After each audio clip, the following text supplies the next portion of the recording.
Good afternoon. This is Today on eNCA. The Presidency has this afternoon hosted its weekly briefing at the Union Buildings in Pretoria. The briefings aim to provide an update on President Cyril Ramaphosa's public engagements for the week. eNCA's Pule Letshwiti-Jones is following that story and joins us now for an update from Union Buildings. And Pule, it used to be that the Presidency would send out what they would call a PED, Public Engagement Diary of the President, and it would be sent out on WhatsApp.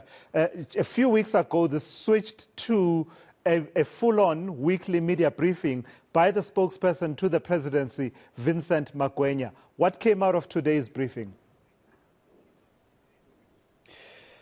Yeah, well, definitely, Tulas. Today, the Presidency's office spoke about, the President's, engagements and progressions that have been made within the SADC region and across other African countries as well. But most importantly is that a state visit to the United Kingdom next week, where the President has honoured the invitation by His Majesty King Charles III, and will also meet other, state officials such as the Prime Minister Rishi Sunak as well.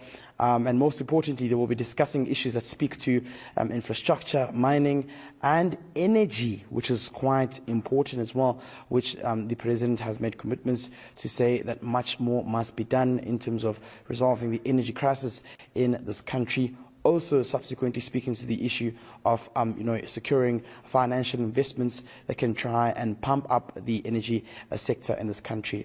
But I just want to take a listen to what the Presidency spokesperson, Vincent Magwenya, had to say about the state visit and how it's meaningful to the country's current conditions as well. The overall objective of the visit for both South Africa and the United Kingdom is to create a new impetus in the strengthening of the historically deep and strong bilateral relationship by elaborating on existing cooperation projects and identifying new areas of cooperation. And that part is important to note.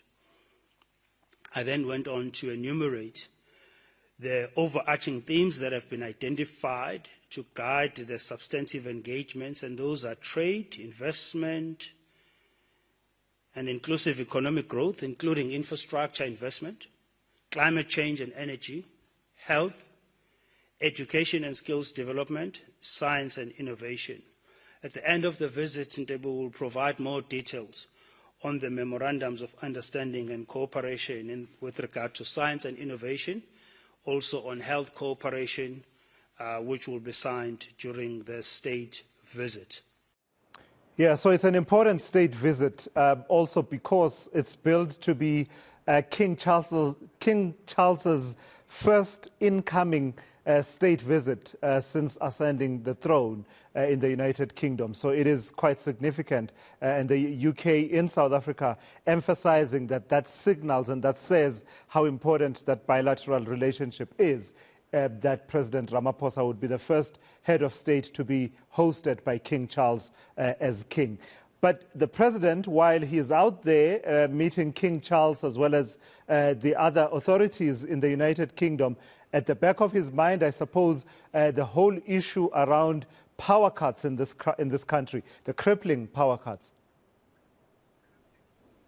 Yeah, I mean, it is disheartening to us. This is one critical challenge that's given the president a headache in terms of trying to resolve it and come to terms as to how, the country can, of course, escape the continuous rolling blackouts. One thing I can tell you is that today, Eskom did announce it will be implementing stage 4 load shedding, but tomorrow from 4 p.m. to midnight, it will be stage 5, which is quite critical in terms of, hurting the economy of this country. It is hurting, also a lot of livelihoods as well. And, of course, impacting the medical field as well, hospitals to be quite in particular. And the President, of course, saying that while that's the case, they've made, the President's office rather saying they've made progression in terms of ensuring that accountability, ensuring that there are arrests with those who are implicated in in issues of sabotage at some of these power stations, and saying that they will be hiring manpower to ensure that they can try and resolve some of the issues which are affecting some of these units as well, but which that is not enough. I guess one would expect timelines as to what will happen in terms of resolving this issue of load shedding. I can tell you right now, just a few weeks ago, I went to the state of the systems, ESCOM state of the systems, and they were saying that even during this festive season, we should expect continuous rolling blackouts as well, while they repair some of the units, which also includes Koeberg's steam generator as well. So you can imagine that much work has been done, but of course the utility is faced with a lot of challenges, and of course the country gets to experience stage 5 load shedding from tomorrow. Let's take a listen to what they have to say regarding this issue. I think the President has been quite open about accepting the devastating nature of load shedding, not only to households but to businesses, to the economy and to jobs. This year alone, we've had about 162 days of power cuts, making it the worst year of load shedding to date. So that is accepted. It will take time for ESCOM to return generation units at Kusile and other power stations to service, and for new sources of capacity, including from private generators, to come online.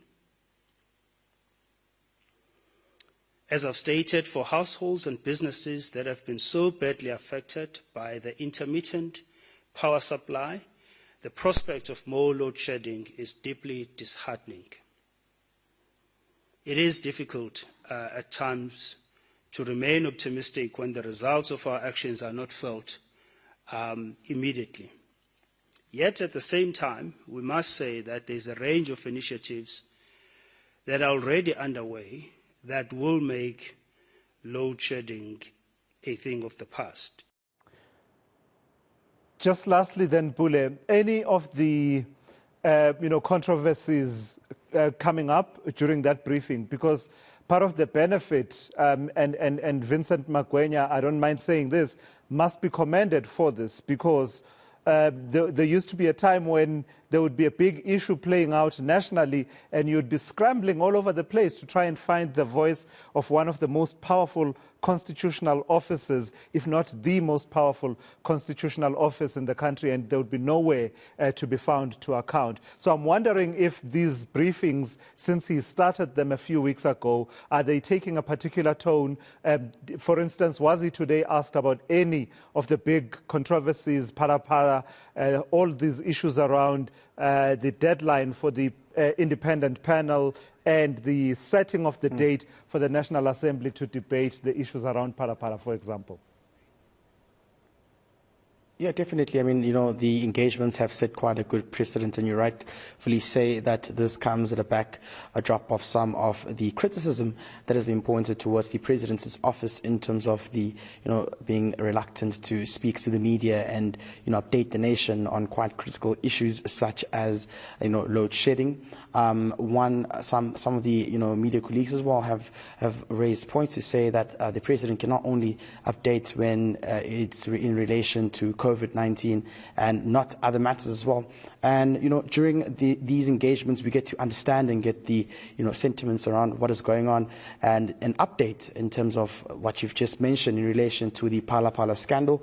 Of course, Vincent Magwenya saying that the President will, of course, respect the rule of law and always subject himself before any investigative processes. That was quite a generic response.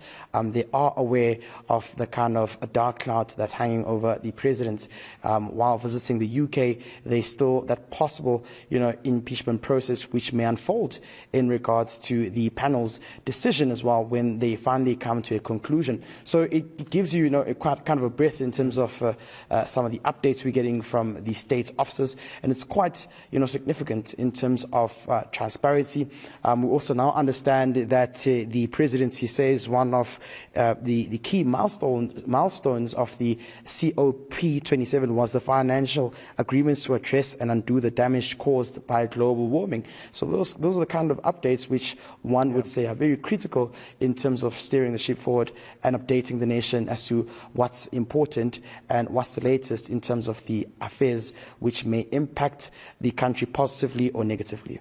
All right, Pule Letshwiti-Jones live for us there with an update following the Presidency weekly media briefing. More of that, Vincent Makwenya, more of that. It is commendable, that opportunity for the media to engage, South Africans to hear from the heart of operations in the Presidency.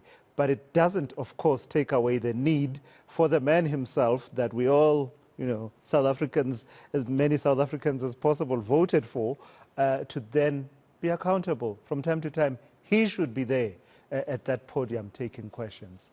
That doesn't take that away, the good work that Vincent Makwenya has introduced by way of this weekly media briefing.